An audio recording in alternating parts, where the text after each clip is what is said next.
Assalamu alaikum. My name is Amara. I'm a clinical psychologist and ABA therapist. I'm working at Global Special School and Autism Care Foundation. बहुत सारे parents का ये concern होता है कि उनका autistic child या ADHD चाइल्ड बहुत ज़्यादा हाइपर एक्टिव बिहेवियर शो कर रहा है। इसकी क्या रीज़न है?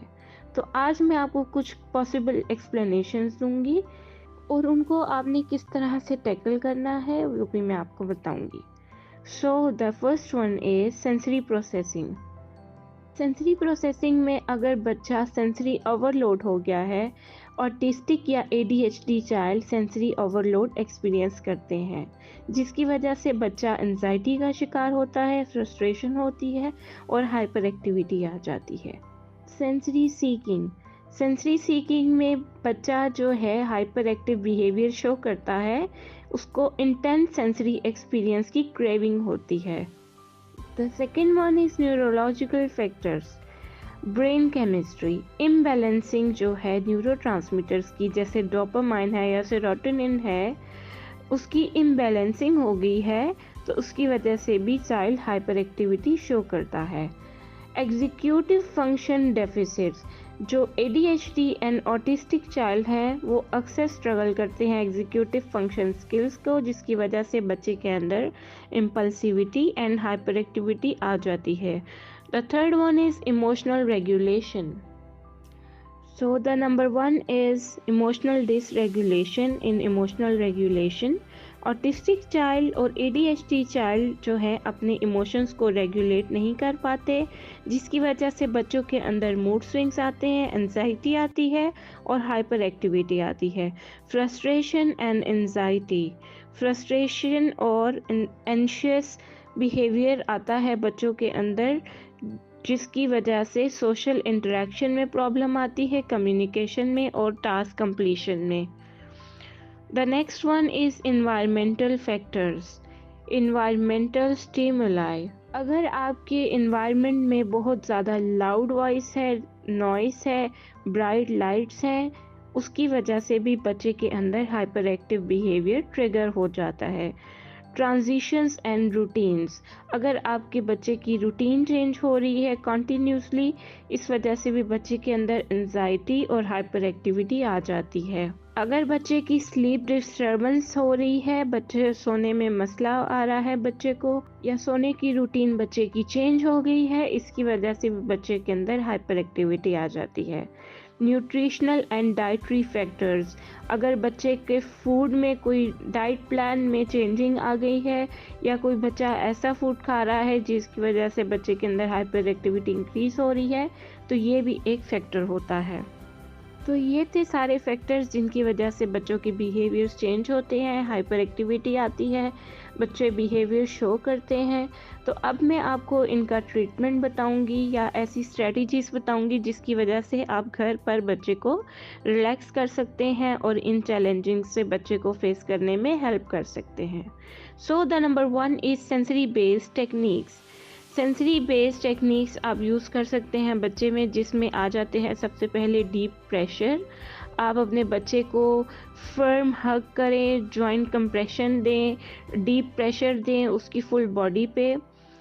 Second one is weighted blankets, कोई ऐसे वेटेड ब्लैंकेट्स बच्चे के ऊपर डालें जिसकी वजह से बच्चे को एक कामिंग इफेक्ट मिले।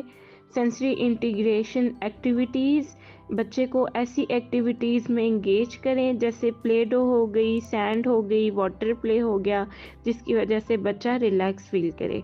फिजिट टॉयज, बच्चे को कोई ऐसे स्क्वीजिंग बॉल या स्ट्रेस पिलो, कोई ऐसी सॉफ्ट और फ्लफी फिजिट टॉयज बच्चे को प्रोवाइड करें ताकि बच्चा उनके साथ प्ले करके अपना हाइपर एक्टिविटी डिक्रीज कर सके। The second one is Kameng environments. अब आप इन्वायरमेंटल फैक्टर में किस तरह से बच्चे को रिलैक्स कर सकते हैं। क्रिएट अ काम स्पेस, कोई ऐसा एरिया या कोई ऐसी जगह बच्चे को अपना प्ले करवाएं जहाँ पर डिस्ट्रैक्शन कम से कम हो, खामोशी हो और बच्चा रिलैक्स फील करे। डिम लाइटिंग, बच्चे को ऐसी जगह पर आप प्लेस करें जहाँ पर कंफर्टेबल लेवल ऑफ ब्राइटनेस हो, लाइट कम हो और ओवर स्टिमुलेशन हो।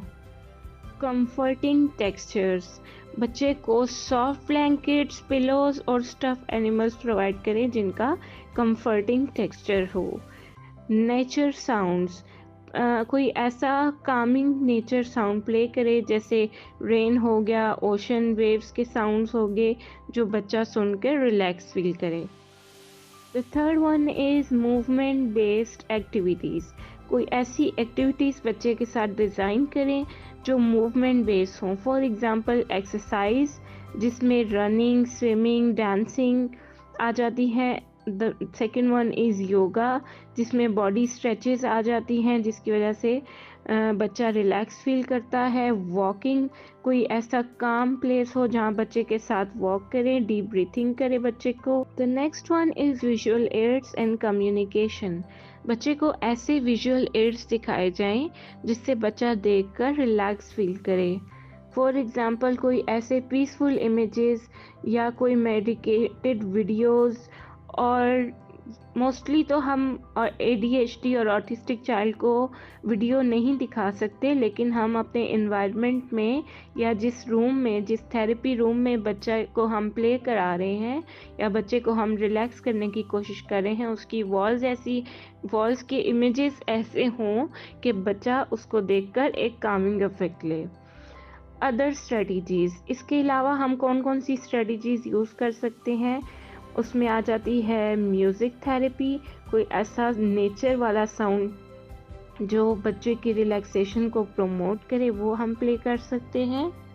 The next one is aroma therapy. Aroma therapy में हम बच्चे को किसी भी ऑयल से मसाज करते हैं, या अगर हम लेवेंडर ऑयल से मसाज करें तो वो बच्चे के लिए ज़्यादा अच्छा होता है, जिससे बच्चा काम हो जाता है।